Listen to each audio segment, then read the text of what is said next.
السلام عليكم ورحمة الله وبركاته. marka hore halkan waxay la taagan wiil Soomaaliyeed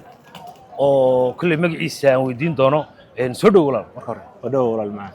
magacaaga ولا المقعي وحول ده نستيح سجله nasteex sugulle wadankan muddo intee ba horta joogto وده كان واحد شو مدة إلا كده تدبسنا hore wadankan u baahnay 7 years wax yar maaha okay markii kugu horeysay wada halkan timi mise wadamo hore oo Yurub soo martay baa jira nasteexo ولا اللي أنت هالكا إيمان وحنا صومري سويدن رئيس سويدن برا muddo intee ba Sweden joogto marka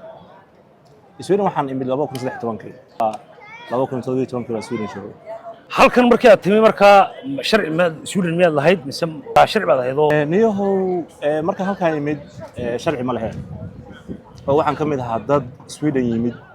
oo ay Sweden waqtiga ka dhumisay kadibna mataqaana ay damacday Sweden inay tarxiisho kaliya ma ahayn Soomaali badan baan waagaas ahayn yaxta ajaanibka marka dadkaas aan ka mid ahaa sharci bila sharci baan ahaa waayahay markii aad timi halkan Dublin iyo maanta faraqa u dhaxeeya adoo soo koobaya almariya laba oo dhinacay ah Dublin waa bariga timi adigu dadka say u dhaqmi jiray say soo dhaweyn jireen iyo maanta wallahi walaalow horta xilligii hore wadankan oo iska yara adkaa oo iska xirxirnaa wadan wuxuu ahaa macnaha xagga qaxootiga aan u fiicneen laakiin waayihii dambe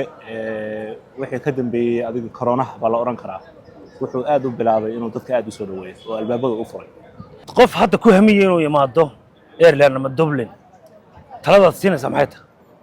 والله ولا لو هاد قفكاس halkan imaan doona horta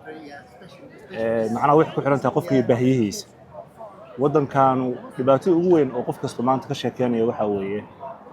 waa xagga guryaha nolosha ugu adag oo ka jirta meesha waa guryaha sababta waxa weeye dadkan wadada iska yar adoo ilaa 5 milyan bay sheegtaan laakiin ilaa 4 milyan baa lagu qiyaasaa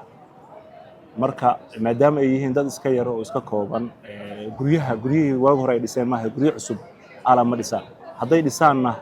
waxay ugu tala galaan inay sii iibshaan oo ay ka macaashaan marka sababtaas waxay kaliftay qofka inuu guri la'aan noqdo marka dadku waa laba aan kala qaadaya ma wixii farale oo Yurubta kala soo maray oo sharci la'aan oo wadankan macaan raba hadda kadib inuu nolol ka sameeyo mise qofkii wadanka kala nolol ku haysta qofka hadii uu Yurubta kale uu nolol ku haysto ani ahaantayda waxa ila qurxoon meel aad nolol ku haysatid inaad ka soo tagto ma qurxoon laakiin bi qofkii kale oo aan nolol ku haysan oo iska adag tahay noloshiisa oo macnaha Yurubta kale ku haysata oo ama sharci la'aana ama waxaan ku yiri dhibaato kale oo mataqaana family iska haysto wadankan waa wadan waxa weeye qofku ka shaqeysan karo oo waxaan ku yiri qofku uu horumar ka sameyn karo hadii xagga business noqoto hadii xag aqoon noqoto hadii xag luqadeed noqoto ma garato marka qofka tusaale ahaan imika maanta sharci haystay dhaqan saad ugu sheegtay ee aan waxba uga baahnayn iyo ka bila sharciga ay Yurub ku wareeray dadka dhaqan ee maanta baasaboorada weyn haystay ee sharci haystay ee hataa chance kale heli karaya halkan ha ka baaqday baad leedahay oo halkooda ha joogan wadanku sidii hore ma aha wallahi horta walaalo wadankan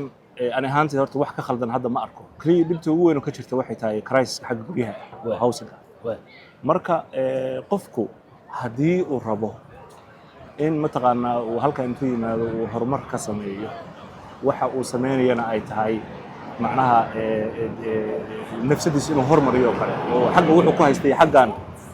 wuxuu ku haystay aysan ahayn wax mataqaana asaga uu ku dareemayo inaysan horumar u ahayn waxay la qurxoonay inuu yimaado horumarkiisa sameeyo laakiin dhibaato ugu weyn ka jirta waxay tahay guri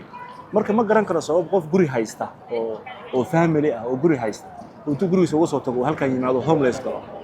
ama uu lacag guriyo family-ka ugu yaraan $3,000 lacag ku dhaway aad u nasteex wuxuu ka cudur dartay inuu aan waqti hayn oo shaqo ku socdo inta waxa weeyaan ayaan ku soo goynaa waraysiga nasteex from Dublin iga ogolaaday waliba inuu waraysiga ay siiyo oo aan dadka la wadaago thank you very much